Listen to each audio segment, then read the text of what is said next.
وعلیکم السلام ورحمۃ اللہ وبرکاتہ۔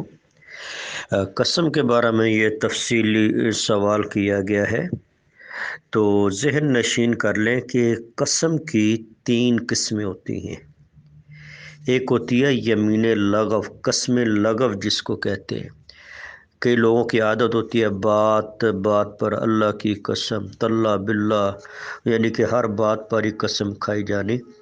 اس کو کہتے ہیں یمین قسم۔ اللہ دی قسم، اللہ کی قسم میں گیا، اللہ کی قسم میں آیا، اللہ کی قسم میں اٹھا، اللہ کی قسم میں بیٹھا، اللہ کی قسم میری اس سے ملاقات ہوئی، یعنی کہ یہ قسم، اس کو کہتے ہیں یمین لغو۔ اس یمین لغو کا نہ دنیا کے اندر کوئی کفارہ ہے اور نہ آخرت کے اندر کوئی سزا، یعنی کہ اس کا کوئی کفارہ نہیں ہے، اس کی کوئی سزا نہیں ہے۔ یعنی کہ بندہ وہ بات بات پر قسم اٹھاتا ہے، یہ وہ قسم نہیں ہوتی جس میں کسی کا حق مارا جاتا ہے یا کسی کے ساتھ جھوٹ بولا جاتا ہے۔ یہ بات بات پر قسم، اس کو کہتے ہیں یمین لغو، یعنی کہ یہ بے فائدہ سی بات ہوتی ہے، تو اس کا دنیا کے اندر کوئی کفارہ نہیں، آخرت میں کوئی سزا نہیں ہے۔ لیکن اس طرح کی قسم اٹھانے والے بندے کا معاشرے والوں کے ہاں اعتبار اٹھ جاتا ہے۔ سنجیدہ انسان اس طرح کی حرکت نہیں کرتے۔ دوسری ہوتی ہے یمین منعقدہ۔ انسان کسی کام کے کرنے پر قسم اٹھا لے، یعنی اللہ کی قسم میں یہ کام کروں گا یا اللہ کی قسم میں یہ کام نہیں کروں گا۔ پھر ایسی صورت میں اگر وہ قسم اس نے اچھے کام پر اٹھائی تھی پھر تو اس کو پورا کرے گا۔ اگر جس کام پر قسم اٹھائی ہے اس کے مقابلے کے اندر بہتر کام موجود ہے، اچھا کام موجود ہے، تو وہ اپنی قسم توڑ دے گا اور اس کا کفارہ ادا کرے گا۔ اور اس کے کفارے کی 4 صورتیں قرآن نے بیان کی ہیں۔ ایک ہے یمین منعقدہ کا کفارہ، غلام آزاد کرے، یا پھر بندہ وہ 10 مسکینوں کو کھانا کھلا دے، یا 10 مسکینوں کو کپڑے پہنا دے، یا چوتھا کفارہ ہے کہ وہ 3 دن کے روزے رکھے، یعنی کہ اپنی قسم کو توڑ دے۔ یعنی کہ اگر اس نے وہ قسم اٹھائی تھی کسی کام کے کرنے پر لیکن اس سے افضل کام آ گیا، پتہ چل گیا کہ یہ زیادہ بہتر ہے، تو پھر ایسی صورت میں قسم کو توڑ دیا جائے گا اور قسم کا ان 4 کفاروں میں سے کوئی ایک کفارہ ادا کر دیا جائے گا۔ تیسری قسم ہوتی ہے، اس کو کہتے ہیں یمین غموس۔ یمین غموس کا مطلب ہوتا ہے کہ کسی کا حق طلب کرنے کے لیے، کسی پر جھوٹا دعویٰ کرنے کے لیے، کسی پر جھوٹا مقدمہ کرنے کے لیے، کسی کی کوئی چیز جھوٹے دعوے کے ذریعے ہڑپ کرنے کے لیے قسم اٹھائی جائے، یعنی کہ کسی کی کوئی چیز غصب کی جائے، کسی پر الزام لگایا جائے، کسی کی حق تلفی کی جائے، اس کو کہتے ہیں یمین غموس۔ غموس غمس سے ہے، غمس کا معنی ہوتا ہے ڈبو دینا، غوطہ لگوا دینا۔ اس کو یمین غموس یہ اس لیے کہتے ہیں کہ یہ اپنے اٹھانے والوں کو جہنم میں ڈبو کر رکھے گی۔ یہ یمین غموس جو ہوتی ہے نا، جس میں جھوٹی قسم کے ذریعے کسی کی حق تلفی کی گئی ہو، کسی پر مقدمہ کیا گیا ہو، کسی پر کیچڑ اچھالا گیا ہو، کسی پر الزام لگایا گیا ہو، جھوٹی قسم، اس کی دنیا کے اندر کوئی کفارہ نہیں ہے، آخرت میں اس کی سزا جہنم ہے۔ اگر ایسا بندہ یمین غموس اٹھانے والا، جھوٹی قسم اٹھانے والا وہ قرآن کا نام لے کر قسم اٹھائے یا اللہ تعالیٰ کا کوئی صفاتی نام لے کر قسم اٹھائے، یعنی کہ یہ قسم یمین غموس اٹھانے والا، جھوٹی قسم اٹھانے والا، اس کی دنیا کے اندر کوئی کفارہ نہیں رکھا گیا، اس کی سزا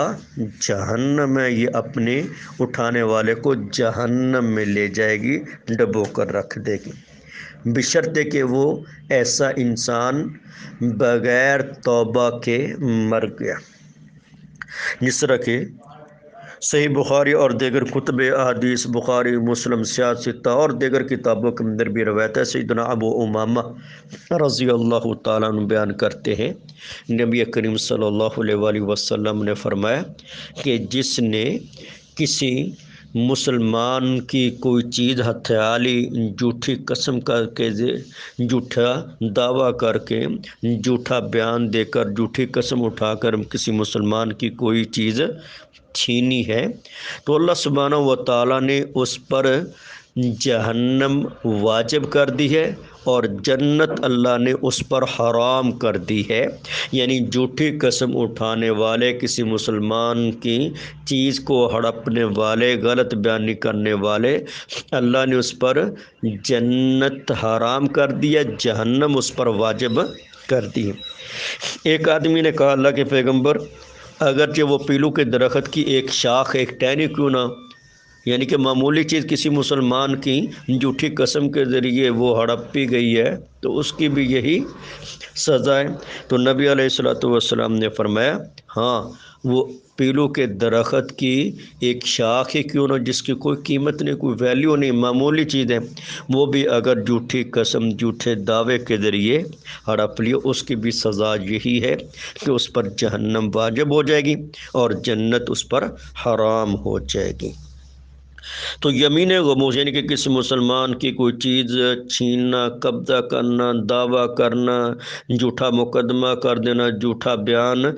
دے دینا، یہ یمین غموس ہے، یہ بہت بڑا کبیرہ گناہ ہے، کیونکہ یہ گناہ اس لیے کہ ہم نے جھوٹے دعوے پر، جھوٹے مقدمے پر، جھوٹی بات کو اللہ کی ذات کو گواہ بنایا، کیونکہ قسم کا معنی ہوتا ہے اللہ کو گواہ بنانا، اللہ کو جھوٹے مقدمات پر گواہ نہیں بنایا جا سکتا۔ تو اب گویا کہ جھوٹی قسم اٹھانے والے نے جھوٹ پر، بددیانتی پر، خیانت پر اللہ سبحانہ و تعالیٰ کی ذات کو گواہ بنایا، اور یہ جرم در جرم ہے، لہذا اس کی دنیا کے اندر کوئی کفارہ نہیں رکھا گیا، سزا اس کی جہنم ہے۔ ہاں، اگر بندہ مرنے سے پہلے اپنے اس گناہ کا تصفیہ کرنا چاہتا ہے تو اب جھوٹی قسم کے ذریعے اگر اس نے اللہ سے توبہ کرنے سے یہ معاف نہیں ہوگا، کیونکہ اس کے اندر حقوق العباد تلف ہوتے ہیں، حقوق العباد وہ بغیر توبہ کے اور حق والوں کے حق ادا کیے بغیر معاف نہیں ہے۔ تو اب جھوٹی قسم اٹھانے والا اپنے گناہ پر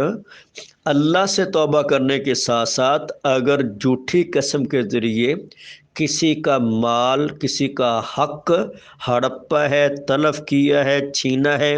یا کسی کی تذلیل کی ہے، کسی کو بدنام کیا ہے، کسی کو بے عزت کیا ہے، تو ایسی صورت میں وہ اللہ سے توبہ کرنے کے ساتھ ساتھ، معافی مانگنے کے ساتھ ساتھ،